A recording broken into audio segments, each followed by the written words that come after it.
You think you know more about friendship as magic than anybody else? Well, come on down to BabsCon. What are we having? I got a crab and avocado omelet. And then I got the truffle omelet. And then we're splitting avocado toast with poached eggs on it. Yeah. Yeah. Happy Easter. Easter. Yay. I'm excited. And then we're going to go to Brony Church. Yes, we're actually up and gonna go to church.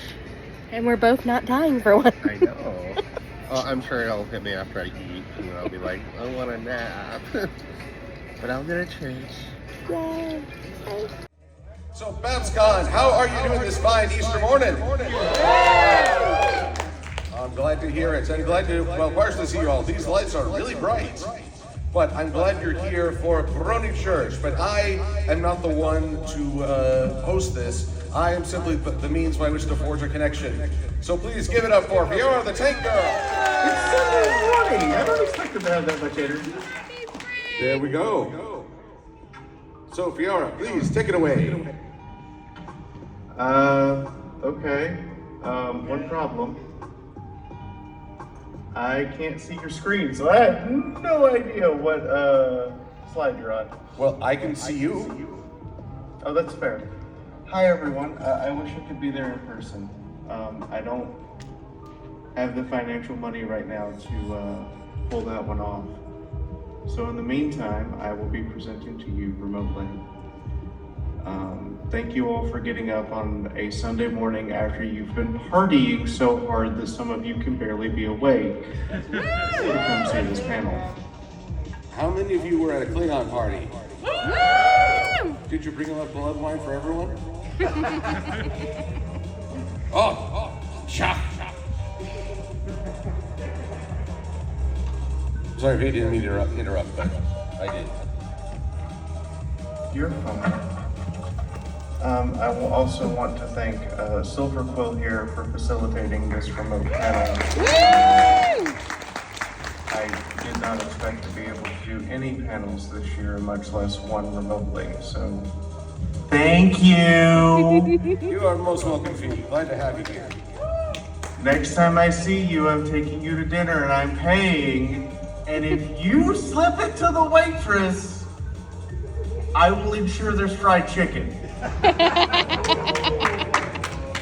There wasn't a single thing in that sentence that couldn't be multiple entendre.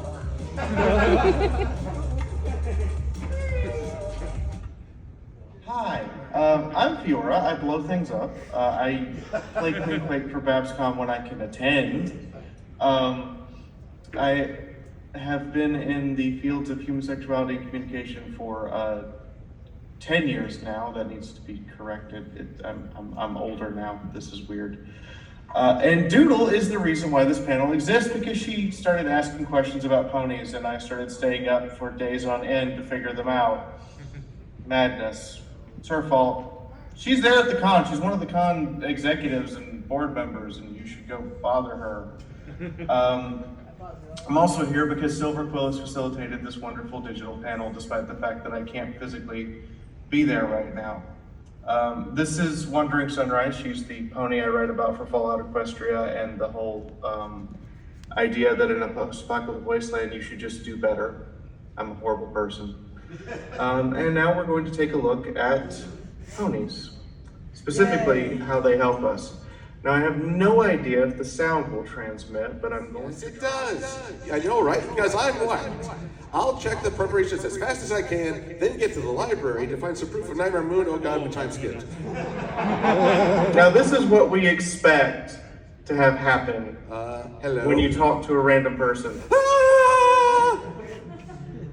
That pony needs some riddling. My name is Twilight Sparkle Crunch. This is what actually happens. Pleasure to make your acquaintance, Mr. Twilight. I'm Applejack, and we here at Sweet Apple Acres sure do like making new friends. Friends? Actually, well, what can I do you for? Again, entendre. So, the first problem that the show tackles is making friends, or friendship, as it would be referred to by most of you here. Most of us can probably say that we are scared to death of the person we're sitting next to on the bus, plane, train or whatever method you got to this convention, unless you were carpooling with a bunch of people you already knew, you pretty much don't want to talk to them. Here's what I have found. Sitting on a plane talking to the person next to me, they won't shut up. I have learned about Brandon and his daughter that plays for the Utah soccer team, and I learned more about soccer than I ever cared to do on the way to the last Crystal Mountain PonyCon. And by the same stretch of the imagination, I learned more than I ever wanted to know about shrimp on the way to Seattle from Derek. Is it weird I remember their names and that was multiple years ago? No, because they would not be quiet once I got them to start talking to me. And on an 8-hour flight, it's pretty nice to just have someone to talk to. Even if they are just shellfish. But once you know the other person's name, they go from stranger to that name. And it becomes much easier to talk to them. And that's something the show tackles very quickly, is introducing yourself and making new friends and realizing those new friends won't shut up once you start to get to know each other. So my question is, why don't you talk to the person next to you? They're not gonna bite you, probably. And you're gonna be stuck next to them for several hours on the plane. So a little challenge to start would be, use the lessons from the show. Talk to the random stranger on the plane. You might make a new friend. That's how I made several new friends.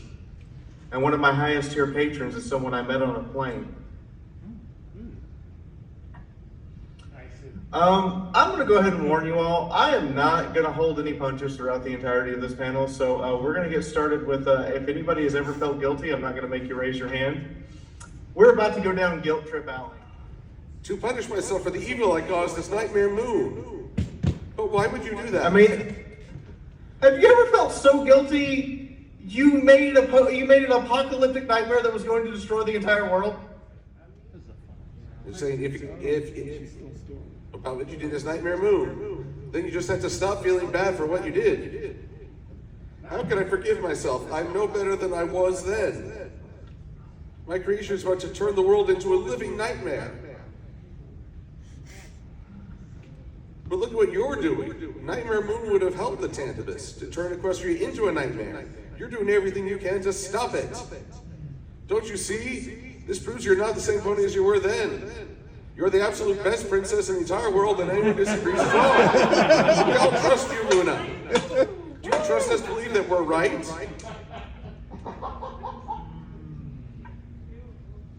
I do agree to marry Silverquill. So, for those who don't know or understand how guilt works, guilt is a regressive cycle. What that means is, you feel guilty, you think about the thing you did, you realize you really can't do anything to fix it, you feel guilty. Rinse and repeat over and over and over. And it leads to other places like depression and anger and just general discontentness. Is the best Britishism my wife would use. It makes you upset. Guilt is one of those things that can only be overcome by the validation of others. Someone else has to come in and tell you you have atoned. Someone else has to affirm you've done enough, or you never stop feeling guilty about something. Or at least you're not able to compartmentalize that emotion in a way that you can put it behind you. That means that for us, we have to have our friends tell us to stop feeling guilty. I still feel guilty over a bunch of things I did in my lifetime, but I've had many people assure me I have atoned for them. And also, generally speaking, feeling guilty actually makes you a moral or ethically decent human being. Also, feeling guilty can lead to some of the worst decisions in all of history, so strike a balance. I mean, I'm not there to decide your life, but maybe listen to your friends a bit more. All right, I made you all feel guilty. You're all mad at me. Go ahead. Yell at me, it's fine. Angry face. Angry. I'm going to eat Well, you. what happens when you get mad? Trixie's just going about her day. She is 100% doing exactly what Starlight asked her to do, but Starlight's mad at her and won't say a word. This is what happens when you're mad at someone. Are you okay, Starlight? Because you seem a little, what's the word, la la. That's the best line of the whole show. Nope, I am great. Did your saddlebag just glow? No, gimme, no. Give it here, no. So, I could be mad at Silver Quill.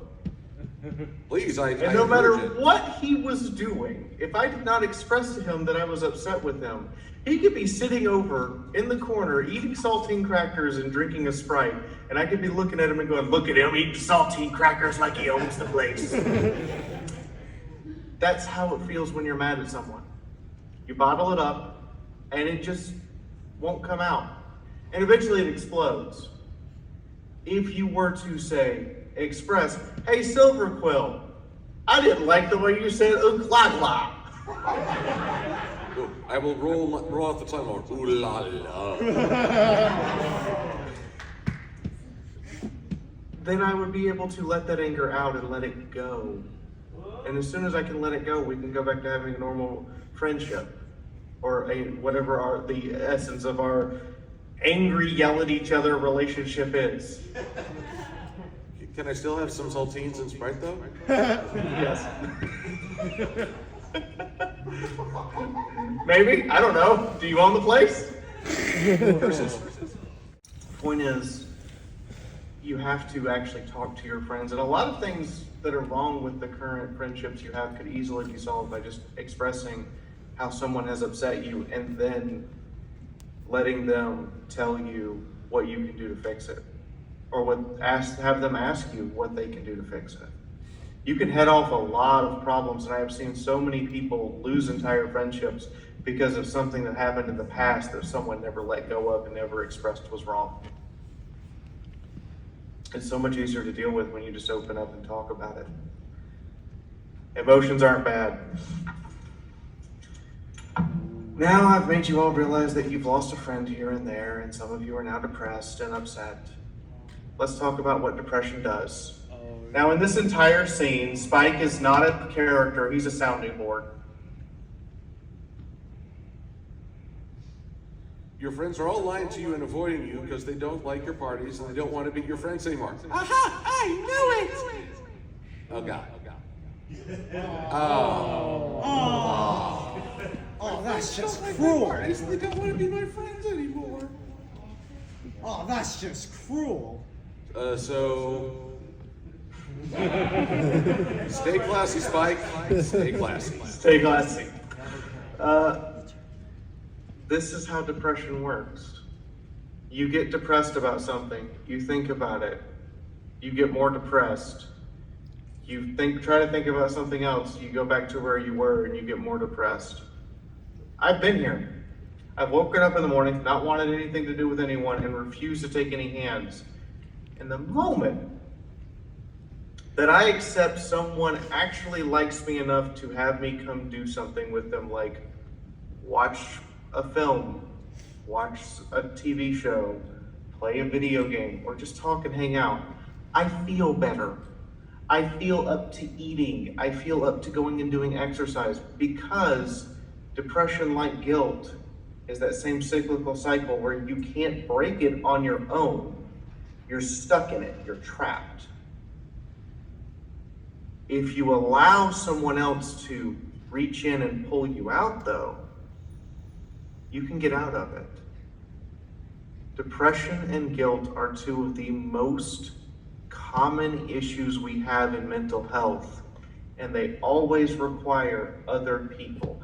In this episode, for instance, the moment it's revealed to Pinkie Pie that they were secretly trying to throw a surprise party for her, her depression goes away instantly. Because everything she'd been sitting there in her own mind going over and over and over again like a hamster on a wheel, suddenly the hamster wheel broke free and ran down the road, and she's free again. What does it say about the rest of us? How does this relate to our own issues with depression or guilt, as I mentioned earlier? All right, I don't have a lot of pictures, and I'm going to be moving really fast because this is normally an hour and a half panel, and I've only got 35 minutes left. So let's go. Let's talk about rejection. You all read Pinkie Pie. I know you did. Guess what? It's not Pinkie Pie. It is Pinkie Pie's fault. Princess, I'm sorry it hasn't worked out the way you thought, how we wanted. But you have to believe me when I tell you that Nightmare Night is one of the most popular celebrations we have. Yes, I can tell by all the adoring shrieks of the children as they run away. Best snarky Luna. Princess. This is what happens when you've been rejected. You get depressed, you mope, you sit there and ask, what did I do wrong? Why did I do it? And I need everyone to understand something. It's a phrase that comes from the 1990s about sports. The will to win is not as important as the will to prepare to win. What that means is we as human beings want to say yes to everything. You know what it's like to get rejected. I know what it's like to get rejected. No one wants to do that. But we have to make it easier to say yes. That means that you have to do everything in advance to make saying no more difficult than simply saying yes. For example, you want to ask someone out on a date. Well, maybe make sure you've had a shower, go to the barber, get your hair done, and maybe even for boys, put on a little stage makeup. Make yourself look and smell and feel appealing to the person you're going to ask out on a date. Another example, a little micro rejection all of us get every single day. Have you ever sent a text message and then had terrible thoughts later because the person didn't reply? Have you ever done that to anyone else? It's a little micro rejection we get every day because of technology. It makes us worry. Like just before this panel, when Silver Quill was dead quiet for 15 minutes, and I'm like, what am I supposed to do? I started thinking that something had gone horribly wrong. I was just getting some saltines. And my question is, how often has this happened to you? And then think about the bigger things you've been rejected for. And what you should have done beforehand, so that next time you do those things beforehand. A very good example is my wife recently started applying for jobs, and I asked to see her CV, and we had to rewrite the entire thing from scratch. Because the person who had shown her how to do a CV was showing her how to do a CV from the 90s. And I was like, okay, this is a CV from before you were born. Let's try again. Now, I'm going to go ahead and tell you, we're going to talk about some very, very dark topics, and we're going to start with suicide. We're going to do two separate suicide interventions. One terrible, and one done the correct way.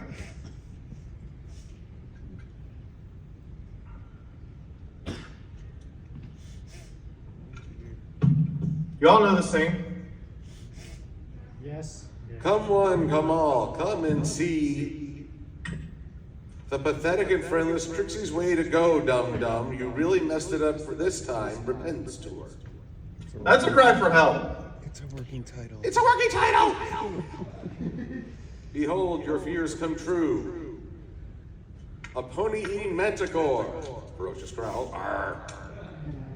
And tonight, the great and powerful Trixie will be performing the Moonshot Manticore Mouth Dive. Excited gasps. And now save your gasp when I defy the beast's jaws of doom and appear inside that black box. I was supposed to perform this trick with my great and powerful assistant, who was also my great and powerful friend.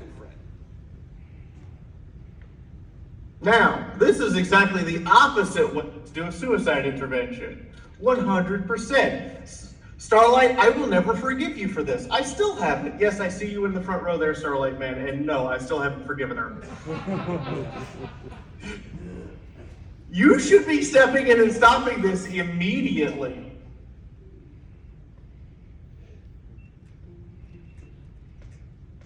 Instead, you're dealing with your own crap first, when you should be saving your friend.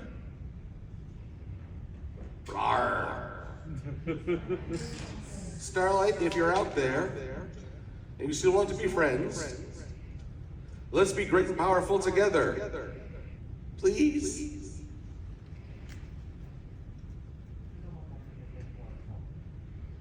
Rawr.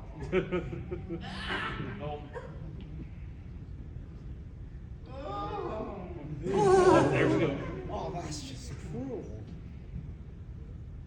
Now here in my notes, I have it listed that she had 33 seconds before terminal death based on the damage to her clothes and her current fatigue state.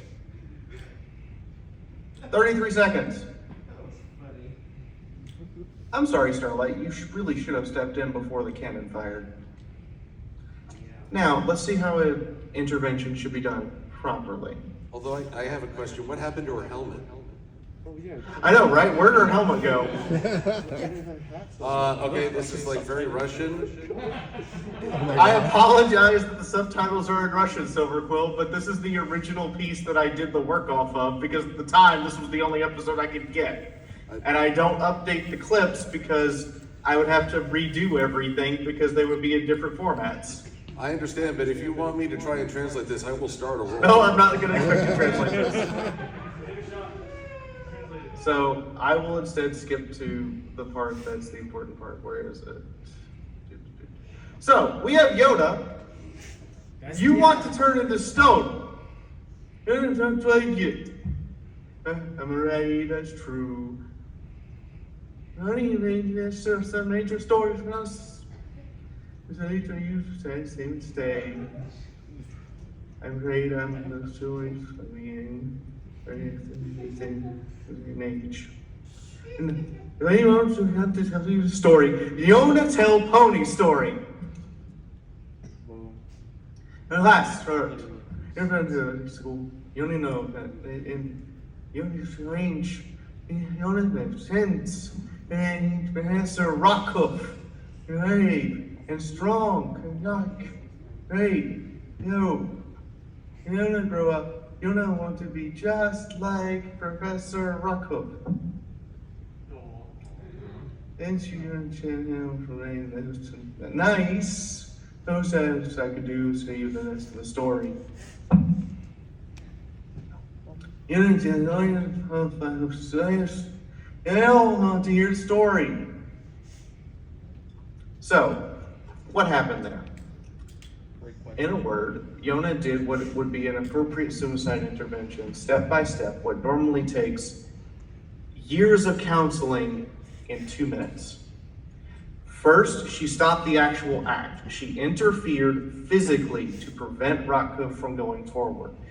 Then, she explained to Rockhoof what he means to her, to push the idea that him being returned to stone was wrong, and that it would hurt those around him more to see him turn back to stone than to see him in his current state. Then she gave him a reason why he was important to her. And from there, the last piece, the piece that normally takes years, she gave him new purpose with all the other ponies in the school. And that piece is the greatest piece there. Because what struggles from, I have a master's in human communication.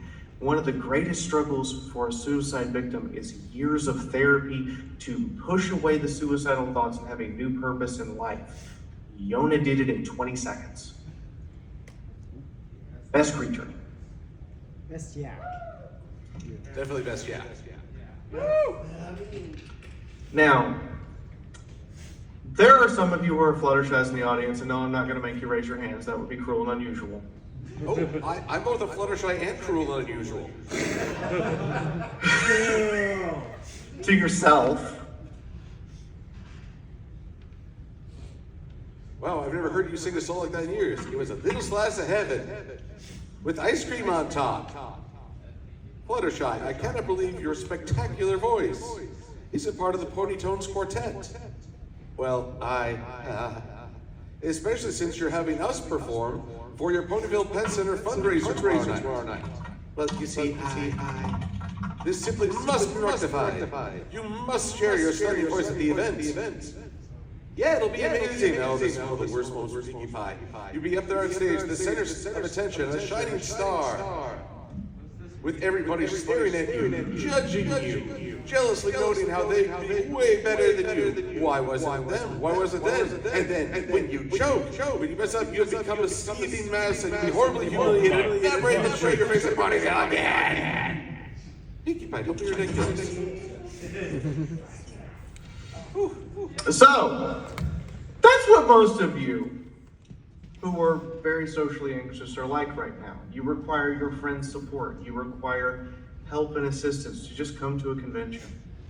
Those of us who've had socially anxious friends have been the ones sitting there holding the person's hand, having them literally hide behind us as we go from place to place at a convention or at a meeting or at something that we know they want to be at, but they're too afraid to do it themselves.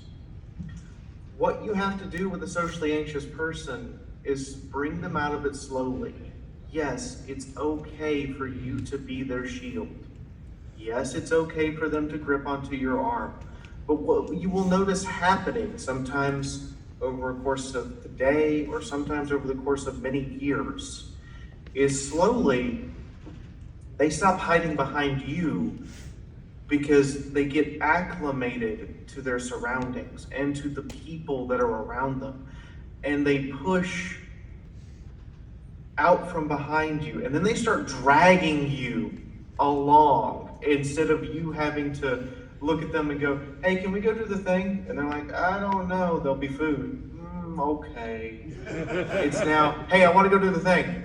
Okay, I was busy, but I guess we're doing this now. And that's what happens. You have to be their safety net until they don't need the safety net anymore. And what you will see happen in those individuals, if it's done appropriately, is the following.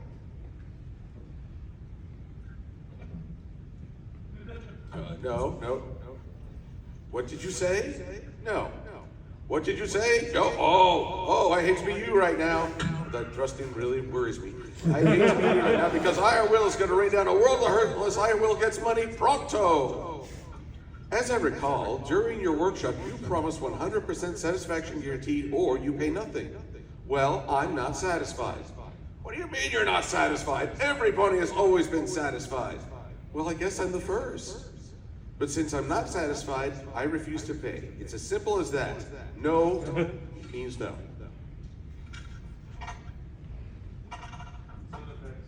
Bleeding. Oh, are you sure you're not just a little bit satisfied? That maybe we could cut a deal? I mean, we're both reasonable creatures, aren't we? I'm sorry, but no means no. No means no, huh? No pony. That is way too adult a line for me to repeat. Take that to heart. No means no. So, that's what eventually happens, and why everyone looking at Fluttershy in that moment is absolutely flabbergasted. Fluttershy is not supposed to be the assertive one, except she can be, and she knows she can be. And it only takes the slow application, in this case over the course of, 5 seasons to get there? She eventually decides that hiding behind her friends is not something she has to do anymore. And then the writers probably forget this.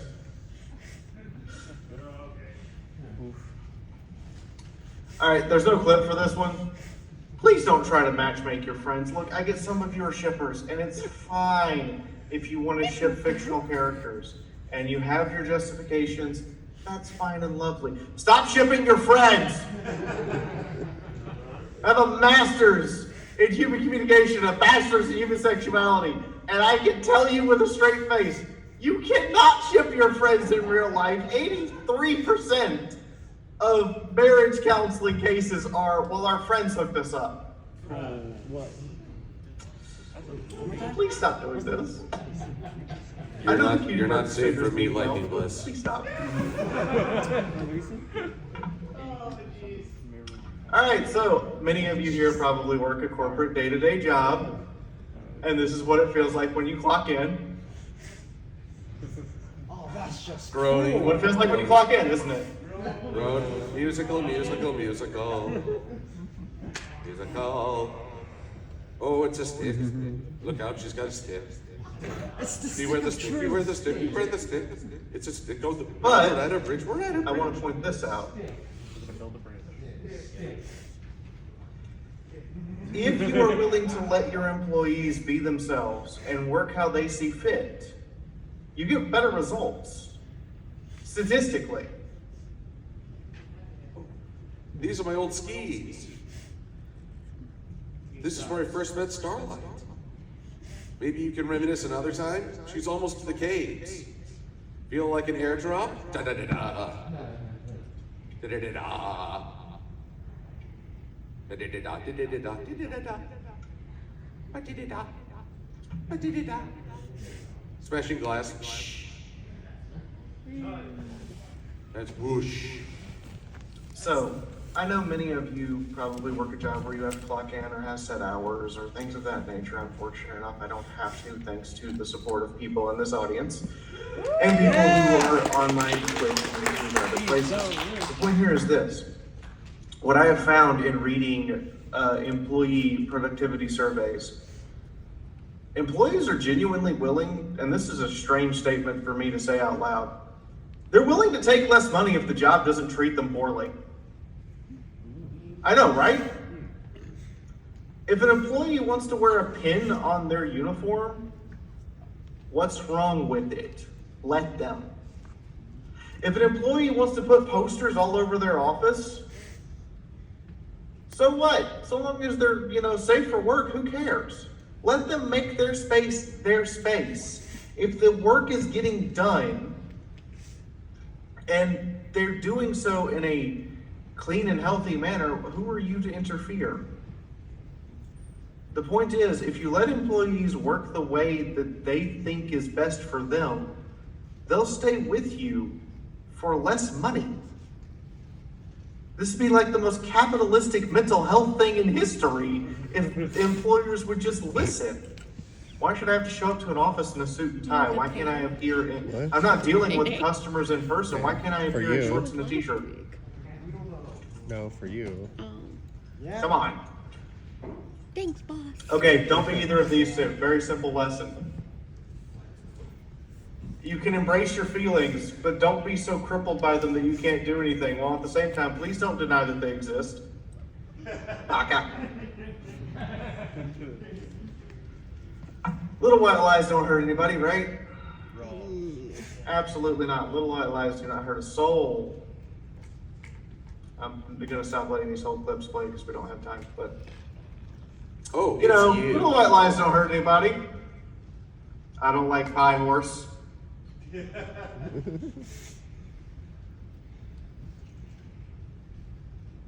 because getting rid of all those pies was a giant hassle. I mean, how do you have any idea how many pies you've made for me over the years? Yes, I know exactly how many. I have a very detailed pie lining system. Of course you do. It calculates to pi. So, I would prefer my friends be honest with me. If I look terrible in this lab coat, I would wish they would say something instead of letting me continue to wear it because it makes me happy. If my book is genuinely bad, I would like for them to say so. I keep waiting for the friend to tell me my writing is bad, but it still hasn't happened, and that terrifies me. And if I do something stupid, I want them to tell me. Sheltering me from harm will do more harm in the long run. So please, if you're out shopping with your friend and she tries on an awful dress and comes out and looks all happy and it looks terrible, be that first person to go, honey, We can do better. Instead of letting them go out in public in it, please. Little white lies do damage to friendships over time. And then you have to maintain the lie, which becomes the biggest problem. Pinkie Pie babysitting. Oh, God. Oh boy.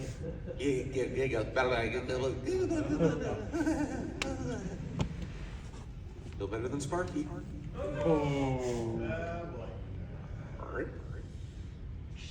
Clang, yay. Wow. I am a professional. Now, you need to understand how emotions work and development works when dealing with children. They understand she's upset, and they understand what makes them happy, so they're going to do what makes them happy and laugh for her. You know, you're right. That is funny. Now, when Pinkie Pie tried to treat them like little adults, it didn't work. Children are not little adults. You can't expect them to have the emotional maturity or even remote development that you do. You have to figure out where the child is individually at any given time and work your way down to them. And then bring them up to you so they can understand what you're feeling. Children at a base level only understand joy and sadness. That's it. Every other complex emotion we feel stems from one of those two origins, and you have to work your way down to the point where the child understands. They could be at the point they understand being proud of something. They could be at the point they understand being happy. They could be at the point they understand contentness. Or they could be at the point they understand jealousy and rage and anger and the difference between rage and anger. You don't know. That's what makes children scary to us as adults. We don't know where their emotional development is. We play it off as other things, but that's what actually makes them scary. And you have to come to the child and go down to their level emotionally to bring them up to yours so they can understand if they've done something wrong or if they've done something right and why they're being scolded or praised. Don't make the mistakes your parents did. Make all new ones, they're more fun.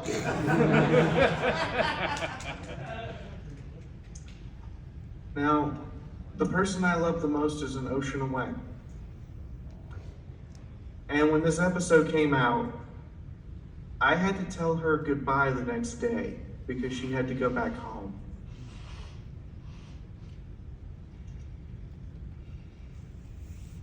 Means it's time to send Starlight Glimmer away. Darkness. I can't believe it. It's really time for Starlight to go, isn't it? Only you can make that decision. It's a difficult one, but your heart knows what's right, even as it hurts. Where are you going to send her? Well, Too soon, as I roll. Too soon. I understand also a concept that many people still are learning.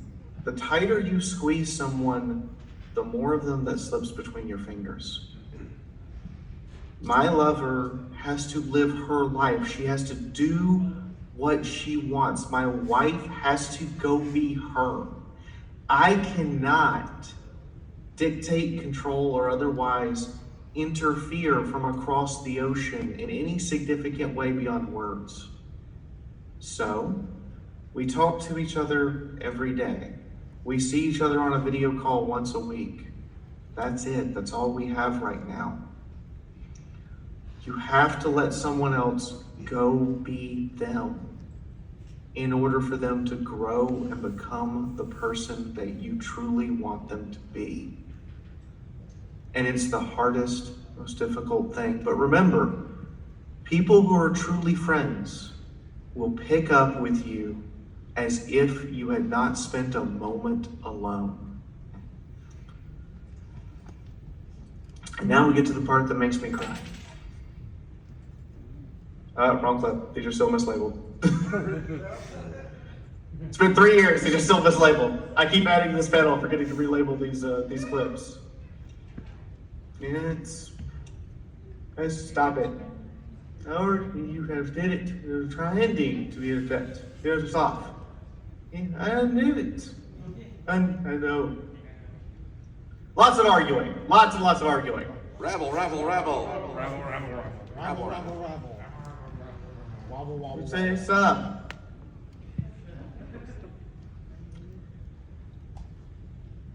Let's stop fighting. That's all these are about. And what you call them? How do you celebrate? Do you know how lucky you all are?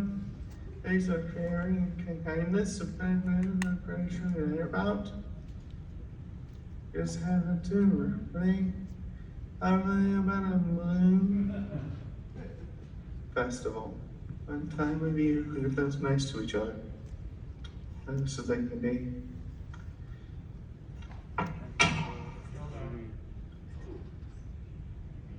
This is the important part. I don't have a family. That's his name. That's Grandpa. Grandpa's rough. He's in name only. What are you doing, Google? We're supposed to be here. Gallus was an unwanted street urchin, an orphan, a ward of the state sent to a school they expected to fail and abandoned.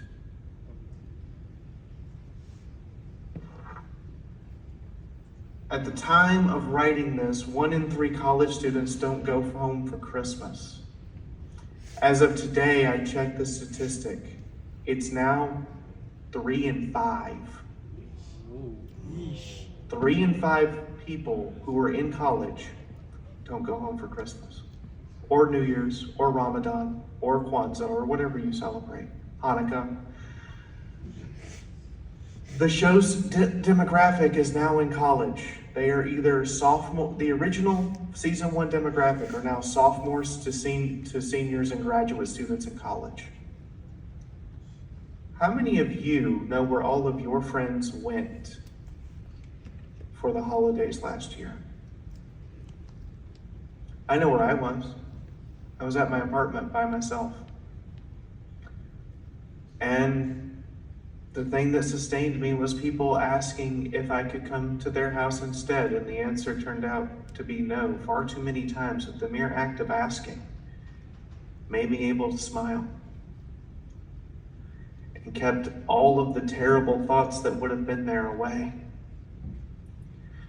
How many of you have a couch, an empty place at a dinner table, or an inflatable bed?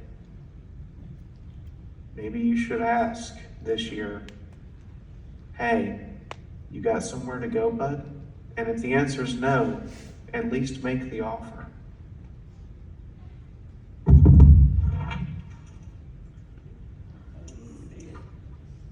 Now, this is by far one of the most traumatic things that a judge ever has to ask a child. Do you want to live with mom or dad? Yeah, I had to pirate this episode at the time I wrote it. Son, there you are. Your friends told us how you've been feeling. And how are you? Have you ever had to choose between us and our intention? Your heritage is something to be proud of. You're not than you who you home or where you live with. If you miss you or you, where you go so they have to be side. Keep going what you've been doing, back and forth, in both voices.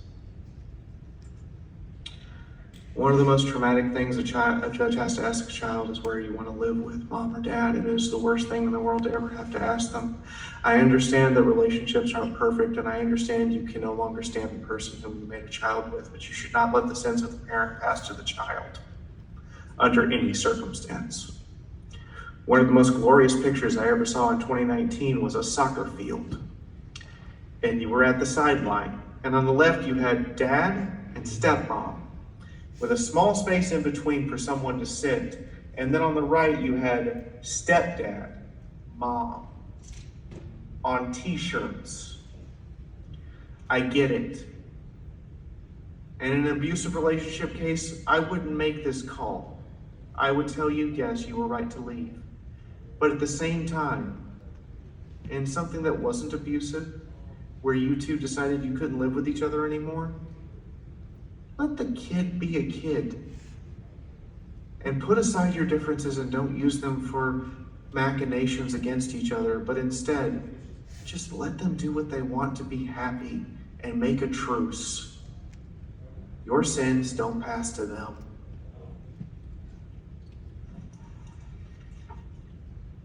The show has one last lesson summed up in a single 13-second frame with no words.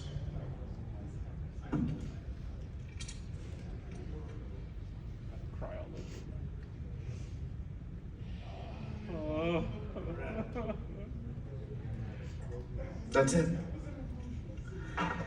Each of us is a living record of those that came before us. Each of us is a living record of all of our friends who have passed on. We all lost people in the last few years because of a plague. Many of you are wearing masks, and I thank you. It's important to remember that you are now everything that that person was that changed a part of you, being passed on to the next person and become their living legacy, the living embodiment that they existed. Would you today have them stand next to you and say, I am proud? And if the answer is no, you should figure out why and what you could do to make them stand next to you again and say they're proud of you. Many people get the concept of Eastern ancestor worship wrong, because all it is your ancestors being willing to stand next to you and go, I'm proud of this one. So, would your ancestors say they're proud of this one or not? And if the reason is morally and ethically correct that they would not be proud of you, perhaps it's something you should fix.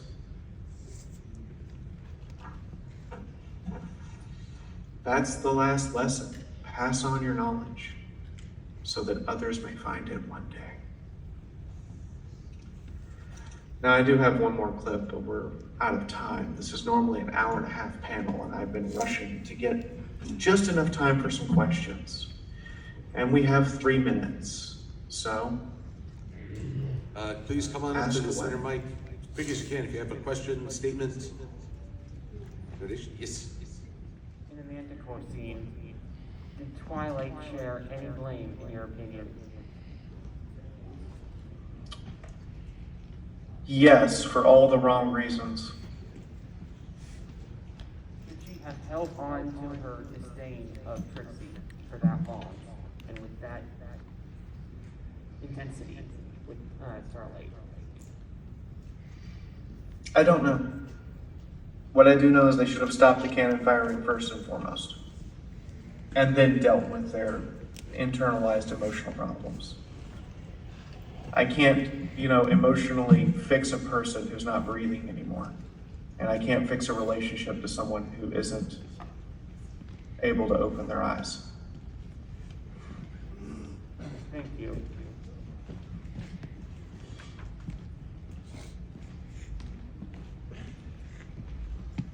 Hello. Thanks for having this panel. I was just interested. I realized when I was listening to some of those points, it sounded kind of angry, and I realized that myself. Oh, that's my thing. That's not Fiaura's fault. What do you say to people who assume that, or assume tones from people? This is a very emotional panel. It requires an immense amount of fortitude to just sit there and listen, much less actually present it. I can be emotionally angry at times during this panel. I can also be the fact that I'm talking through a microphone, and as with any form of media that is not in person, something is always lost. I think in this case, you guys couldn't see me the entire time, and if you could, that would have been wonderful, but I feel like, no, I wasn't necessarily angry, but you should feel some form of emotion during this, and if anger is what you felt, then I'm proud that you felt something. Good to see you, man. Thank you. Hopefully I'll see you in the gym. This is less of a question and more of a statement, but I actually have bipolar depression and have been a Brony since 2015, and seeing both the correlation between the show and emotional struggles is very touching. I'm very connected. I felt very connected, and I just wanted to thank you. I did cry actually while I was sitting down. So. Thank you. Thank you. We have time for one more if anybody's there. Okay. Up on screen are links to the various things I do. Over in the vendor hall, there is a tapestry. I will probably never get to see it in person. That is the culmination of 5 months of work to make it, and it's for silent auction. Further, Haley and Hobbs actually are Haley and Cream now, excuse me, are actually holding some of my books and pins and stuff to help me be able to attend conventions again. It breaks my heart to not be there. And I hope that I can fix it soon. Thank you all for being here.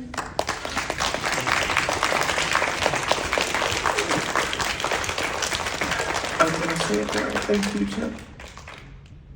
Fiaura, I just want you to know there's so much love and light here. We miss you. We celebrate you. And you are here in our heart.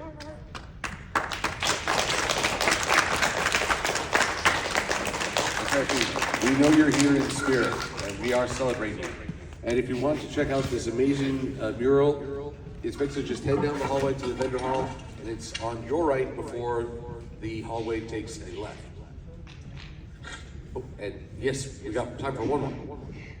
Hey Fiaura, it's Props, your editor. I know it's you. I recognized the prototype the moment it walked up. I just wanted to say that we all missed you, and we all love you, and even though you're not here, we talk about you a lot, and we're looking forward to when you come back to us. So come back soon, okay? That's good, because I've been holding chapters until after you finished BabsCon. It's good to know I have work coming back. Everyone, I'm sorry to close this off, but we've got to wrap things up. Thank you for coming to this panel. Thank you for joining us. And, sorry, one more. If you're up. Oh. Yes, Scott? Sorry you couldn't make it to BabsCon here, but just let me know what you need to make it happen to get you to Everfree, and we'll make sure you get there.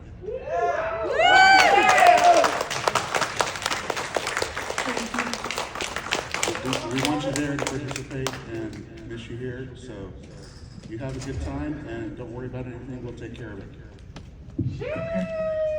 Thank you, Thor. All right, everybody, thank you for coming to the panel. Have a wonderful Sunday. Have a wonderful rest of BabsCon 2023. We hope you enjoy Phauxe's adventures in San Francisco before we attend BabsCon later this weekend. Hope you stay tuned and enjoy the show. Bye, guys! Remember, you have the ability to be awesome.